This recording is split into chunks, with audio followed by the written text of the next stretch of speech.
I got so much motherfucking design on right now.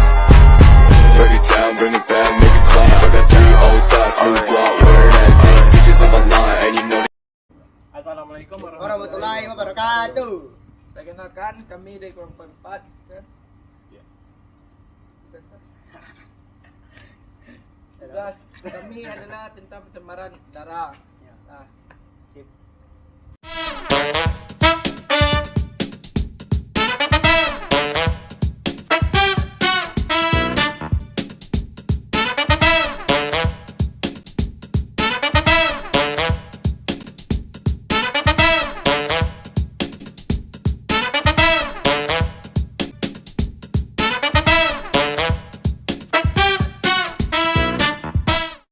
Nih banyak lah sarut kau nak gas. itulah jika banyaknya orang buang harus barang aja itu. Oke gas, banyak sarut tu gas. Ya. Baik, Ni dia. Siapa sarut banyak? Oh, Ni buat korek gas. ini. Lain je. Alah, pakai lah. Kang je lah. Sarut marah dah. Barang buang Tahu lah, pakai lah. Saya tengok jika awak kau. Ikut lah gas.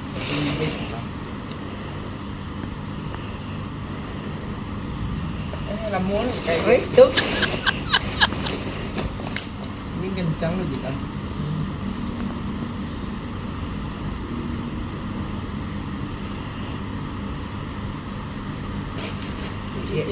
Cik.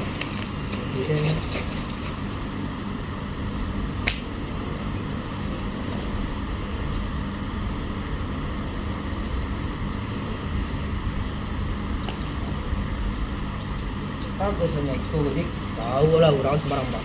Orang tak ada sarut dah.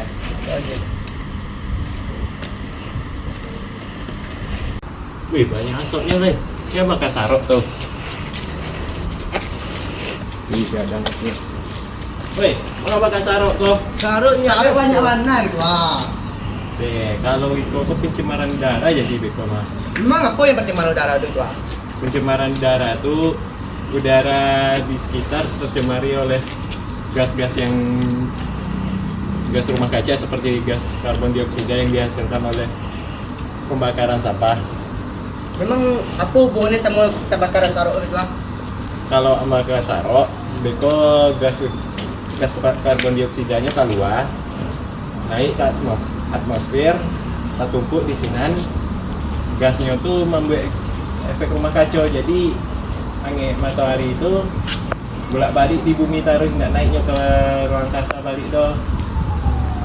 Tu apa solusi Jadi untuk gitu bang? Kalau karton pakai itu kan bisa jadi untuk yang lain, bisa didaur ulang balik di atau tidak jadi kerajinan, bisa juga tuh. Padahal kan kami nolong bersihin itu gitu. Oh, Ada banyaklah sarut. Itu kami tolong untuk bersihin kau kan? nah, kalau gitu ancaknya kumpulan saya tuh antan ke sampai pembuangan sarok lah Jadi daripada itu. buat bakar. Sip. Indonesia termasuk negara dengan polusi udara yang tinggi. Polusi adalah zat yang mempunyai efek berbahaya atau beracun pada lingkungan. Apakah kalian tahu bagaimana polusi mempengaruhi badan kita? Seperti emisi pabrik. Yang kedua adalah non-point source, di mana polutan berasal dari banyak sumber seperti mobil. Terdapat dua jenis polutan, di mana polutan primer adalah polutan yang dapat menyebabkan kerusakan secara langsung atau bereaksi di udara untuk membentuk zat yang merusak, dan polutan sekunder, di mana polutan terbentuk sebagai hasil reaksi antara polutan primer dan komponen udara. Pencemaran udara merupakan suatu kondisi udara mengandung senyawa kimia maupun biologi dalam jumlah banyak yang berdampak bagi kesehatan makhluk hidup. Secara umum, pencemaran terbagi menjadi dua, yaitu pencemaran primer dan pencemaran sekunder. Pencemaran udara primer ini penyebabnya langsung dari polutan, seperti meningkatnya kadar karbon dioksida dari aktivitas pembakaran manusia. Kalau pencemaran udara sekunder itu terjadi akibat reaksi kimia dari partikel-partikel polutan yang terjadi di atmosfer, seperti pembentukan ozon. Kita harus tahu penyebab pencemaran udara. Secara garis besar, penyebab pencemaran udara itu terbagi menjadi dua, aktivitas alam dan aktivitas manusia. Kok bisa aktivitas alam menjadi penyebab pencemaran udara? Begini sahabat, kita ambil contoh letusan gunung berapi. Letusan gunung itu menghasilkan abu vulkanik yang mencemari udara sekitar. Otomatis berbahaya dong bagi kesehatan manusia dan tanaman. Nah, selain itu ada lagi kebakaran lahan hutan yang menghasilkan karbon dioksida dalam jumlah yang sangat banyak. Bisa mengganggu kesehatan manusia dan hewan, tentu kerusakan tumbuhan.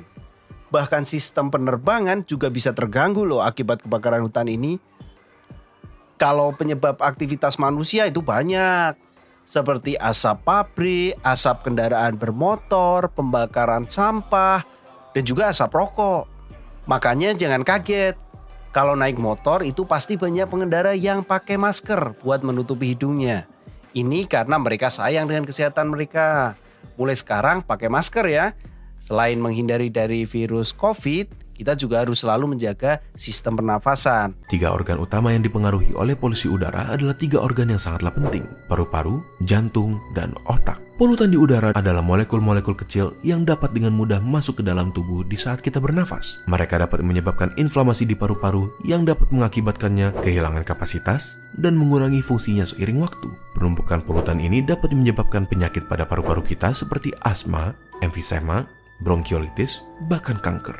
Terlebih lagi, molekul buruk ini bisa masuk ke aliran darah, seperti membuat jantung kita stres dan bekerja lebih keras untuk berusaha menyediakan tubuh dengan jumlah normal oksigen. Molekul-molekul ini bisa menyebabkan inflamasi dan konstriksi pada pembuluh darah, yang bisa juga menyebabkan stroke jika pembuluh darah yang terlibat berhubungan dengan otak. Selain itu, molekul-molekul ini bisa memecahkan plak yang sudah terbentuk sebelumnya di pembuluh darah akibat pola makan yang tidak sehat dan mengakibatkan blokir pada pembuluh yang terlibat. Hal ini dapat menyebabkan kondisi yang mengancam nyawa seperti serangan jantung maupun stroke. Biasanya, mereka yang rentan terhadap masalah kesehatan akibat polusi udara adalah mereka yang mempunyai kondisi pada jantung dan paru-paru, ibu-ibu hamil, pekerja di luar ruangan, orang tua, anak di bawah umur 14 tahun, dan atlet yang berlatih di luar ruangan. Jadi, bagaimana cara kita menghindarinya? Berikut adalah 5 tips dari WHO. Pertama, batasi berjalan di jalanan yang sibuk, dan jika membawa anak kecil, angkat mereka supaya berada lebih tinggi dari posisi knalpot. Kedua, batasi menghabiskan waktu di daerah yang ramai kendaraan seperti lampu merah. Ketiga, jika kalian berolahraga, lakukanlah di daerah yang lebih tidak berpolusi.